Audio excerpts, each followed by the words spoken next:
All right, Rangers lead the way, gentlemen. Zach Allred here with episode 17 of our Lethality series, and today we're going to be covering movement to contact. So, movement to contact is kind of going to be a larger scale operation that you're going to run. You are going to run movement to contact missions in Florida phase of Ranger School. Usually, your first couple of days are a movement to contact type mission set where you're coordinating with other platoons, et cetera, et cetera. We'll get into that here once we get going. This isn't necessarily a battle drill, and it's typically conducted higher than the platoon level. Usually, you'll do this as a company level exercise or operation, just because you're trying to cover as much ground as possible. Again, we're going to get into why that is here in a second. These are still relevant in modern combat. I know that there was a movement to contact conducted in 2016 in Afghanistan by the 75th Ranger Regiment, where they were going after ISIS-K in the Nangarhar province. And to mostly good success, there was a lot of lessons learned from that specific mission. But I digress. This is still a foundational infantry tactic and something important for you to learn. It's going to be, this is going to be a little bit more officer centric, I guess, because it's a lot of planning and coordination more so than an actual like battle drill where it's like set piece, moving piece, individual. You can delegate down to the individual responsibilities, whereas movement to contact is like a broader operation wherein you will conduct maybe a raid, ambushes, deliberate attacks, so on and so forth, or you're just trying to react to contact and flush the enemy out from a specific area. But without further ado, here is movement to contact. So, what is a movement to contact? The simplest way to put it, without using a whole lot of technical jargon, is a movement to contact is basically an offensive operation wherein an element will conduct a deliberate march into enemy held territory in order to make contact with the enemy to find, fix, and finish them. So it's, again, typically conducted at a company level with platoons moving in parallel in each other to cover a wider area, or as a company level mission with platoons moving in a company size formation. It can also be done, higher than a company level. It can be done at a battalion level where you have several companies moving in coordination with each other, clearing out an even larger area, especially if there's a large templated enemy force. So there are two primary techniques here with your movement to contact. You have your search and attack, and you have the approach march. So again, the PL is going to select which technique based on the enemy situation, or the company commander in this case. We're going to talk about company level movement to contact here. So search and attack is typically used when you have your enemy and they're dispersed throughout the area. You don't know exactly where they are, and you're expecting them to either avoid contact or engage and then withdraw, and then the name is expected to contact or quickly disengage. And then you'll also use it to deny them movement into an area. The approach march is going to be used when you have templated enemy positions and you expect them to stay and fight in either offensive or defensive formations. All right, so we'll talk about search and attack first. So you're going to use multiple squads and fire teams coordinating their actions to make contact with the enemy, and then platoons attempt to find the enemy, and then fix and finish. And you're going to use a combination of patrolling techniques to conduct these hasty or deliberate attacks once the enemy has been found. So we'll talk planning considerations for this. So METTC is something that we haven't really talked about yet. It's a very key part of the planning process for everything in the military.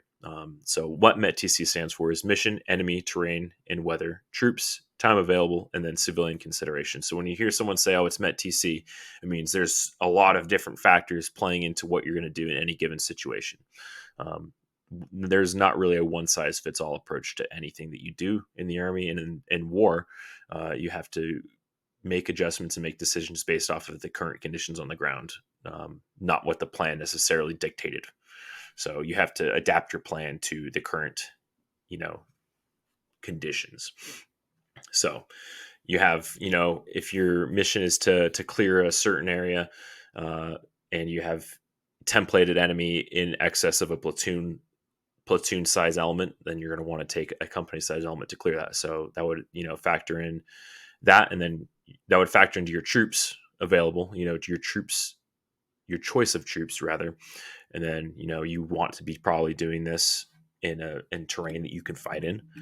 You're not going to want to go waffle stomping through some just gnarly ass terrain that the enemy has the advantage in.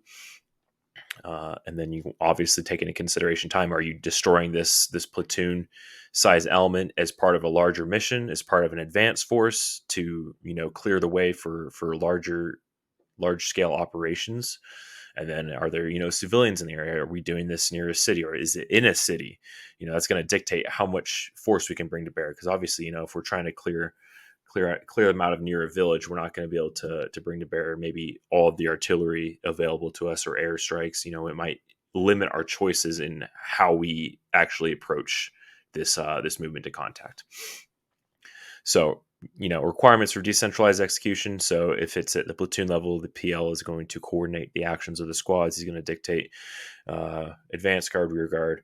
He's going to rotate through squads that are in the vanguard, the lead element, etc. So he's going to, look at requirements for mutual support. So that the lead squad is in contact, he has to be able to respond to another contact potentially from the flanks with his other available squads. So he has to, if that lead squad comes in contact with a force that they can't fight on their own, they need to be able to break contact and get the fuck out of Dodge. Or choose to support with the rest of the platoon, but he can't, let that platoon get bogged down and enveloped in a larger firefight if they are part of a larger operation. Hopefully that makes us a little bit of sense. Again, I'm not an officer. Like this some of this stuff is a little bit over my head, but we're going to do our best to explain it in terms of something that you need to know for Ranger School or whatever else. So the length of operations and the soldier's load, those two kind of go together. So if you're planning to go through and clear a large area, or if it's a long approach movement, you're going to need to plan for how much shit you're going to be carrying and how much contact you're expecting, because that's going to dictate how many magazines you carry, how much your machine gunners are going to carry, and then that's going to affect how long you're going to be effective for. Because if you're carrying more weight, you're going to be slower, you're not going to be as fast, and you're not going to be as stealthy. So going into that, so if you do plan to stay out for a long amount of time, you're going to need to plan resupply as well as medevac. You're going to need to worry about your positioning of key leaders and personnel. That kind of goes into the formations and orders of movement. But if it's a company size level and you have a company commander, he's not going to obviously be able to go with 3 different platoons at once. So he's going to need to be probably centrally located within that formation. If you're online, if you have 1, 2, 3 platoons online, he's going to probably want to be in the middle and with whatever platoons in the second position, so that he can, 1, maintain comms with the outside platoons better, and 2, if he is needed at one of those other platoons, or if the the headquarters element is needed, he can respond left or right depending. Employment of key weapons again. So if you're running with organic mortar systems, you're going to need those with the platoon that expects to need them the most, if that makes sense. You might not be able to have mortar teams with every single platoon, so you'll have to pick the platoon or platoons that need those weapon systems the most based on kind of their route and their specific objectives throughout the movement to contact. You're gonna have to take into consideration requirements for patrol bases. So if it's a multi-day operation, obviously you're not gonna be able to just keep going 48 hours. I mean, you could, but at some point you are going to need to stop and rest and do some kind of rest cycle, refill on water, conduct a resupply, etc. All things that need to be done during patrol base operations. You can't just do that at a security halt. As well as you might receive intel about a specific objective or a specific target site that you need to conduct an actual plan for, such as a platoon attack or a company attack. So patrol bases, you got to plan those. And again, if you're moving with multiple platoons, they can't all be right on top of each other. You can run a company-sized patrol base. I have done that in the past in regiment. But the odds of you getting discovered are that much higher. And again, like one of the key things about movement to contact is stealth. So if you're in a larger element, it's going to be harder to maintain stealth, and it is harder to find sites for a company level patrol base versus a platoon level patrol base. And then you're going to need to figure out how you're going to actually get into the zone of action. So your insertion method, are you going to jump in? Are you going to take helicopters and then form up and then move? Are you going to take trucks? How are you going to get to where you're going to start the movement to contact? Because obviously you could walk there, but it's like if you break yourself off on the 20K or 30K or 40K approach march just to get into the AO, like it's going to, induce a whole lot of other complications. So you want to find a way to where you can insert without causing too much stress and wear and tear on your guys before you actually get into where you're going to be conducting the movement to contact. If that makes sense. And then you're going to have your concept for link up. So if there's ever any point during this movement to contact where these platoons need to cross talk and get in touch with each other, you need to have some kind of plan in place, SOPs. Link up is an entirely separate topic, and it's something that we will cover in the future as it is a graded task, at least in Derby phase of Ranger School. So it is something you need to know, and we will go over that at a later date. But that is one of the planning considerations for movement to contact.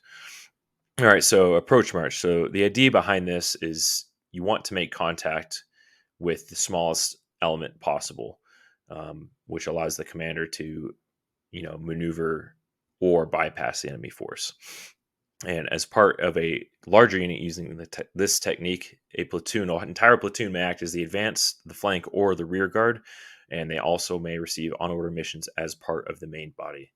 So if this was like a company level or rather battalion level movement to contact, it's going to, your smaller size elements are going to be your platoon. So your entire platoon will be advance out in front of a company or the battalion versus a squad if it's a, platoon level movement to contact. All right. So advanced guard. As the advanced guard, the platoon is going to find the enemy, and then they're going to locate gaps, flanks, and weaknesses in his defense. And they're going to attempt to make contact in terrain of their choosing to gain surprise and develop a situation. So they're either going to fight through and destroy the objective, destroy the enemy, or they're going to act as the base of fire for either the rest of the company or another platoon to assault through. And then the advanced guard is going to operate within the range of the main body's organic indirect fire support systems and weapons. So you're going to have one rifle squad leading the advanced guard, moving and traveling Overwatch. And then your platoon levels are going to use, obviously, the appropriate formations and movement techniques. And then the PL is going to rotate that lead squad as necessary to keep soldiers fresh. So I'm going to show you a graphic here. So this is a company level graphic. So I'm going to explain what these mean. I just learned what these are. Again, I'm not an officer, so it was a little bit of a learning experience making this. I've done movement to contact. I just don't know how to technically explain it to standards. So what we have here is we have a platoon, infantry platoon. So it's the crosses here. This designates an infantry platoon. You have the 3 dots, and then you have a little minus sign right here, which means a platoon minus being his lead squad here. So a squad is an boxed X with a single dot at the top. And then the V designates the vanguard. So again, your distance is going to depend on the MET TC.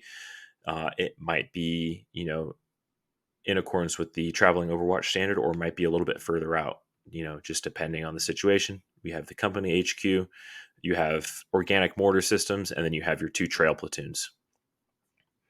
So the rear guard. So this is, again, talking about a battalion size movement to contact. That entire platoon can act as a flank or rear guard for battalion conducting movement to contact. And of course, all of these are going to use appropriate movement and formation techniques. They're going to maintain that's supposed to say the same momentum as the main body. So if they're out on the flanks, as a platoon, you're going to be able to move faster than a battalion because you have less guys. There's less of the slinky effect that happens even when you run. The slinky effect happens, during tactical movements as well. So you have to be able to maintain pace, go a little bit slower probably than the main body. And they're going to provide early warning and destroy enemy reconnaissance units, and then they're going to prevent direct fires or observation of the main body. So if you're part of the main body, you might be tasked to assault, bypass, fix an enemy force, or seize, secure, or clear an assigned area. You also might be tasked with providing squads as flank guards, stay behind ambushes, rear security, or additional security to the front. And then if you do lose squads for that, they will become, they'll go under the direct command of the company commander. Your platoons and squads are obviously going to continue to use appropriate formation and movement techniques, assault techniques, as well as ambush techniques. So we're going to launch right into a graphic. So this all makes sense because this has all been very like above the net kind of discussion thus far. So what we have here is we have a screen grab from Florida. This is actually Eglin Air Force Base. I don't remember exactly all the spots that we hit. I did Florida phase 3 times. You think I would remember, but alas, I do not. So this is a drop zone here. I'm pretty sure this is the same one that you insert with in Florida if you are going to jump into the actual FTX. So we have our C-17. We have our platoons dropping out of the sky.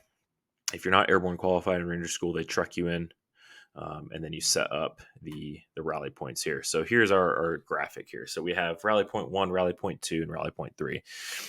We'll talk about it for a second. It's not super important to the context of this video, but during airborne plannings and our operations, the position of jumpers in these chalks, they're going to do their best to land the jumpers based on the platoon, based on their specific objectives and rally points. So if you divide the C-17 up into thirds, your first jumpers out over here for RP3 are going to be, maybe, third platoon. We'll just call it, third platoon, second platoon, first platoon. So the first jumpers out of each chalk for maybe the first 10 jumpers, we'll say, are going to be third platoon guys. And then the middle of the chalk are going to be second platoon guys. And then the last guys in the chalk are going to be first platoon guys so that they land and they can get to their rally points quicker than if it was just a jumble fuck inside the aircraft, or if it went in numerical order. It's like, okay, first platoon's jumping first, and then they got to go, they're landing out here and they got to go all the way, southwest to rally point 1. So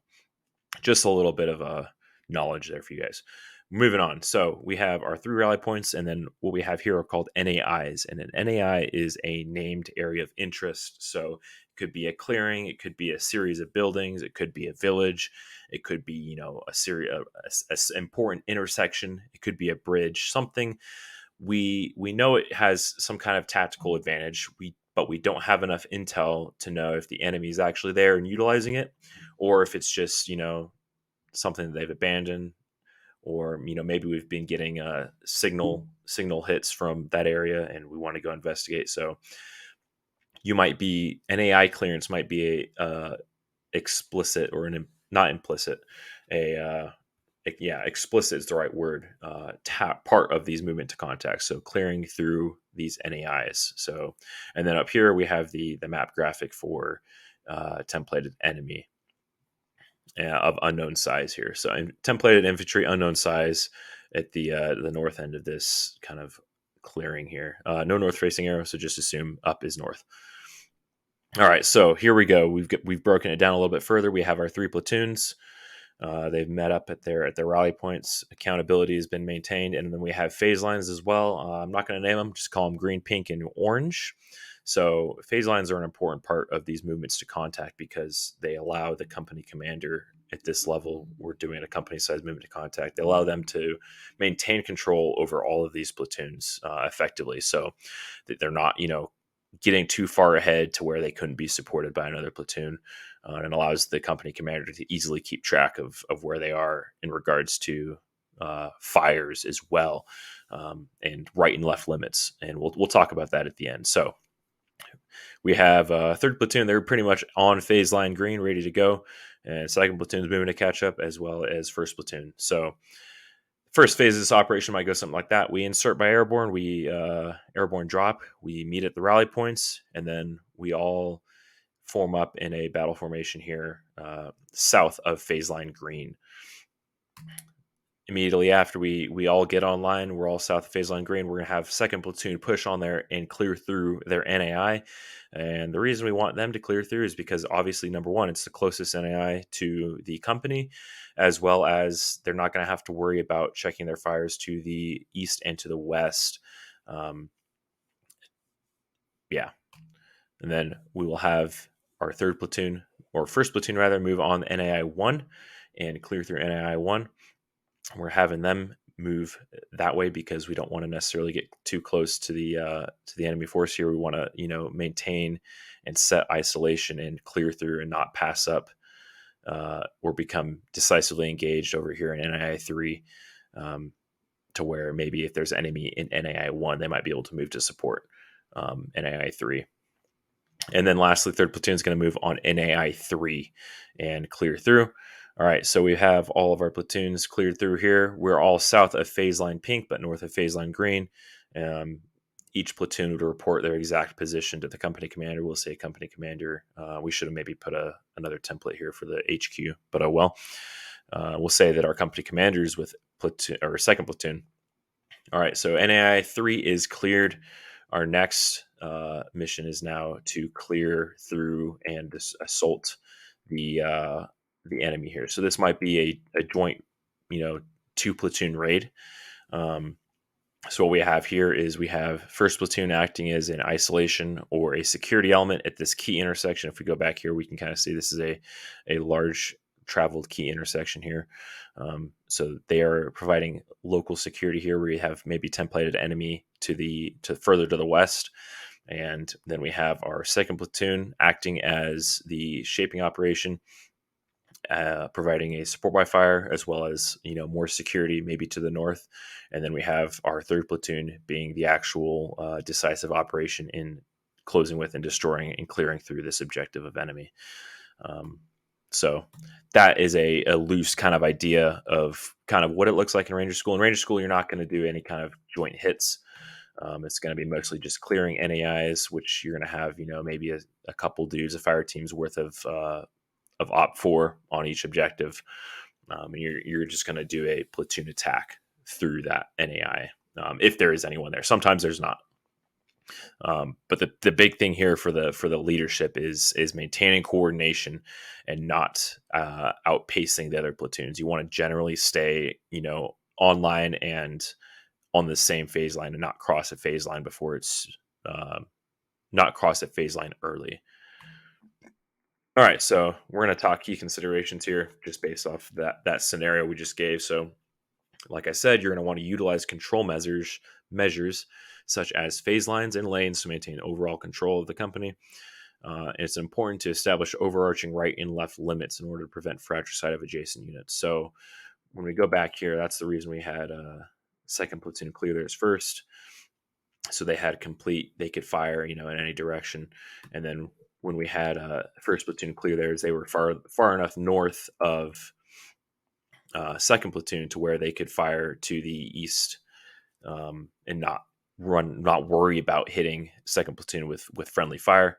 And then third platoon moved last, and these guys would have their shit under control, and they are far enough away from first platoon to where they could, potentially they have a larger angle of fire here to shoot to their west. If that makes sense.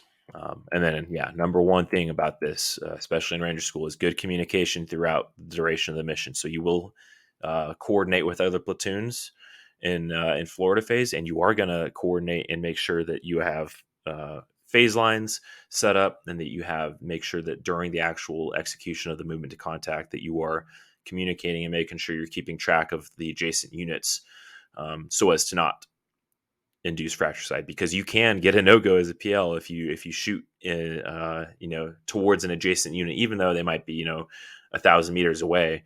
I have heard of RIs giving dudes no-goes because they had fires, so they didn't check their fires towards adjacent units and they committed fratricide. So that's something to keep in mind. That concludes it for our movement to contact class today. Hopefully you learned something. Hopefully it enlightened you. And again, everything builds on everything, right? So all the techniques, the traveling Overwatch, the bounding Overwatch, all of that is, still applies, as well as all the other things. So that last mission here where we're assaulting the enemy, that's a classic kind of either deliberate attack or a platoon plus size raid that we have going on here. So, and you would conduct that just like you would a platoon raid. So you'll still set up an ORP. You'll do recon on the objective. You're going to set in your support. You're going to probably have to coordinate some kind of some joint kind of reconnaissance here for the support element. If this was a true 2-platoon raid, you're going to have to coordinate planning as well. So that's about it for it today. Looking to film the war chest video as requested by y'all.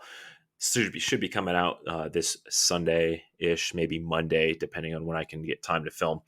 Going to be pretty busy here. But yep, that's it for today. Let me know if I missed anything. Let me know if you have any questions down below in the comments. And as always, have a good one.